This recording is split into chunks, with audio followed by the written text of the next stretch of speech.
2025-26 டிஎன்பிஎஸ்சிக்கான notification வந்துட்டு அதுக்கப்புறம் TET டிஆர்பின்னு போன எக்ஸாமெல்லாம் கடந்து வந்தாச்சு. அப்போ அந்த எக்ஸாமெல்லாம் மறந்துட்டு இன்னும் அடுத்த எக்ஸாமுக்கு என்ன பண்ண போகிறோம், எப்படி படிக்கலாம், சிலபஸ் வைஸாக படிக்கலாமா, எப்படி படிக்கலாம் அப்படின்னு சொல்லி பார்க்க போகிறோம்.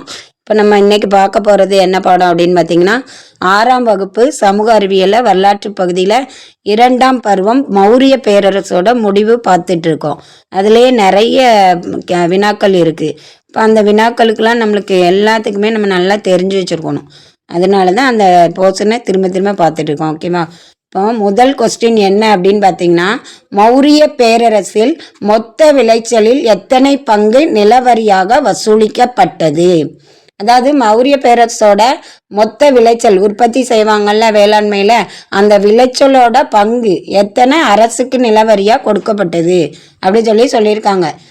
1/5 பங்கு, பங்குனா பாகம். ஓகேவா? அதான் பாகான்னு கொடுத்துருக்காங்க ப்ராக்கெட்டில். அதுக்கப்புறம் 1/6 பங்கு பாகா, 1/3 பங்கு பாகா, அந்த மூணையும் சேர்த்து மொத்த ஆப்ஷனை அனைத்தும், இந்த அனைத்து பாகமுமே கொடுக்கப்பட்டிருக்கு அப்படின்னு சொல்லியிருக்காங்க.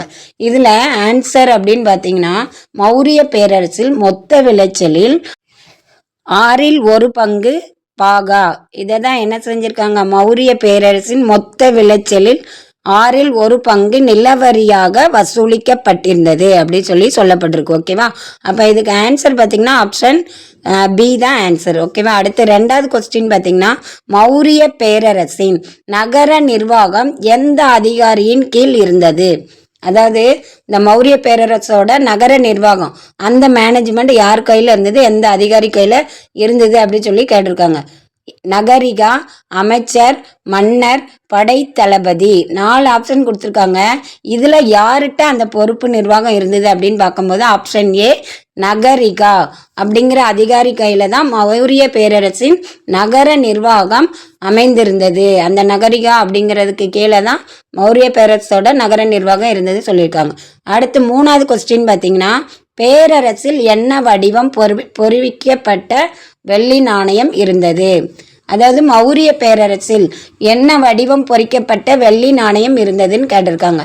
மயில், மலை, பிறை சந்திர வடிவம், மேற்கண்ட அனைத்தும் அப்படின்னு கொடுத்துருக்காங்க. மௌரிய பேரரசோட அந்த வெள்ளி நாணயம் என்ன வடிவம் அப்படின்னு பார்க்கும்போது 3மே வரும். மயில், மலை, பிறை சந்திர வடிவம், இந்த 3மே சேர்த்து தான் பொறிக்கப்பட்ட வடிவமாக வெள்ளி நாணயம் இருந்திருக்கு. அப்போ ஆப்ஷன் டி மேற்கண்ட அனைத்தும். இந்த மேற்கண்ட அனைத்தும்னா என்னெல்லாம் அடங்கும்? மயில், மலை, பிறை சந்திர வடிவம். ஓகேவா? அடுத்து 4வது கொஸ்டின் பார்த்தீங்கன்னா, எந்த செப்பு நாணயங்கள் புழக்கத்தில் இருந்தன? அதாவது எந்த செப்பு நாணயம் புழக்கத்தில் இருந்தன அப்படின்னு சொல்லியிருக்காங்க.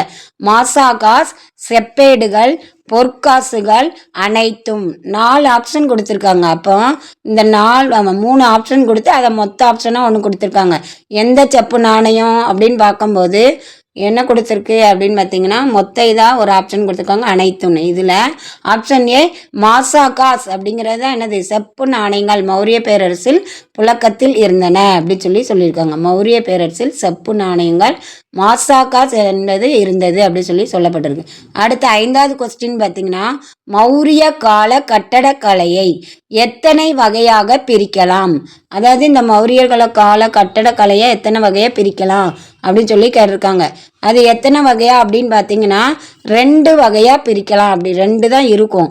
ஆனால் இங்கே 4 ஆப்ஷன் கொடுத்துருக்காங்க. 3, 1, 2, 5. இந்த 4 ஆப்ஷனில் எது ஆன்சர்னு பார்த்தீங்கன்னா, நான் சொன்ன மாதிரி ஆப்ஷன் சி 2 வகையாக மௌரிய கால கட்டடக்கலையை பிரிக்கலாம் அப்படின்னு சொல்லப்பட்டிருக்கு. ஓகேவா? அடுத்து பார்த்தீங்கன்னா, இந்த கட்டடக்கலை 2 அப்படின்னு பார்த்துட்டோம். அடுத்த கொஸ்டின் என்ன அப்படின்னு பார்த்தீங்கன்னா, 6வது கொஸ்டின், மௌரிய பேரரசின் உள்ளூர் கலைகள் எவை? அதாவது மௌரிய பேரரசோட உள்ளூர் கலைகள் எவை அப்படின்னு கேட்டிருக்காங்க. எக்ஸன், எக்ஸி, உருவச்சிலைகள், மேற்கண்ட அனைத்தும். 4 ஆப்ஷன் கொடுத்துருக்காங்க. அதில் 3 ஆப்ஷன் ஆன்சரை கொடுத்துட்டு அதுக்கப்புறம் பார்த்தீங்கன்னா மேற்கண்ட அனைத்தும் அப்படிங்கிறத கொடுத்துருக்காங்க. இப்போ இதில் என்னெல்லாம் வரும்? உள்ளூர் கலைகள், மௌரிய பேரரசோட உள்ளூர் கலைகள் அப்படின்னு பார்க்கும்போது எக்ஸன், எக்ஸி, உருவச்சிலைகள், இந்த 3மே அடங்கும். அப்போ ஆன்சர் பார்த்தீங்கன்னா ஆப்ஷன் டி மேற்கண்ட அனைத்தும். இந்த மேற்கண்ட அனைத்தும் அப்படிங்கிறது தான் ஆன்சர். ஓகேவா? அப்போ ஆப்ஷன் டி தான் ஆன்சர். ஓகேவா? 7வது கொஸ்டின் பார்த்தீங்கன்னா, மௌரிய பேரரசின் கலைகள் எவை? அதாவது 4 ஆப்ஷன் கொடுத்துருக்கு, 5 ஆப்ஷன் இங்கே வந்திருக்கு. இப்போ எது அப்படின்னு பார்ப்போம். அரண்மனைகள், பொது கட்டடங்கள், ஒற்றைக்கல் தூண்கள், பாறை குடைவரை கட்டிடம், ஸ்தூபிகள் அனைத்தும். இந்த 5ல் எது ஆன்சர் அப்படின்னு பார்க்கும்போது மௌரிய பேரரசின் கலைகள் அப்படின்னு பார்க்கும்போதே அரண்மனைகள் இருக்கும், பொது கட்டடங்கள் இருக்கும், ஒற்றைக்கல் தூண்கள் இருக்கும், பாறை குடைவரை கட்டிடங்கள் இருக்கும், ஸ்தூபிகள் இருக்கும். ஓகேவா? அப்போ ஆப்ஷன் இ அனைத்தும் அப்படிங்கிறது தான் மௌரிய பேரரசின் கலைகள். அரண்மனைகள், பொது கட்டடங்கள், ஒற்றைக்கல் தூண்கள், பாறை குடைவரை கட்டிடம், ஸ்தூபிகள், இந்த 4மே அடங்கும் அப்படி சொல்லியிருக்காங்க. 5 வந்திருக்கோம் மொத்தம். ஓகேவா? அரண்மனை, பொது கட்டிடங்கள் 2 பிரியும். அப்போ அந்த 5மே மௌரிய பேரரசின் கலைகள் அப்படி சொல்லப்பட்டிருக்கு. அடுத்து 8வது கொஸ்டின் பார்த்திங்கன்னா, புத்தரின் உடல் உறுப்புகளின் எச்சங்கள் எங்கு வைக்கப்பட்டுள்ளன அப்படி கேட்டிருக்காங்க. புத்தரோட உடல் உறுப்புகளோட எச்சங்கள் எங்கு வைக்கப்பட்டுள்ளன அப்படின்னு கேட்டிருக்காங்க. ஸ்தூபியின் மையத்தில், கல்லறையில், கல்வெட்டில் அனைத்தும் அப்படி சொல்லியிருக்காங்க. ஸ்தூபியோட மையத்தில், கல்லறையில், கல்வெட்டில் அனைத்தும் அப்படின்னு சொல்லியிருக்காங்க. ஓகேவா? 4 ஆப்ஷன் கொடுத்துருக்காங்க. இதில் எதில் புத்தரோட உடல் உறுப்புகளோட எச்சங்கள் வைக்கப்பட்டிருக்கு அப்படின்னு பார்த்தீங்கன்னா, ஸ்தூபியின் மையத்தில். ஆப்ஷன் ஏ, ஸ்தூபியின் மையத்தில் புத்தரின் உடல் உறுப்புகளின் எச்சங்கள் வைக்கப்பட்டிருந்தன அப்படின்னு சொல்லப்பட்டிருக்கு. ஓகேவா? அடுத்து 9வது கொஸ்டின் அப்படின்னு பார்க்கும்போது என்ன அப்படின்னு பார்க்கும்போது நம்ம 8வது இது ஸ்தூபியின் மையத்தில் சொல்லியிருக்காங்க. அடுத்து 9வது கொஸ்டின், சாரநாத்தில் உள்ள ஒற்றைக்கல் தூணில் சிகர பகுதியில் எது இடம்பெற்றுள்ளது?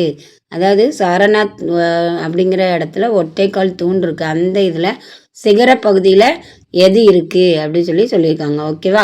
கல்வெட்டு, செப்பேடு, தர்ம சக்கரம் அனைத்தும் அப்படி சொல்லியிருக்காங்க. 4 ஆப்ஷன் கொடுத்துருக்கு. கல்வெட்டு, செப்பேடு, தர்ம சக்கரம் அனைத்தும் அப்படி சொல்லியிருக்காங்க. ஓகேவா?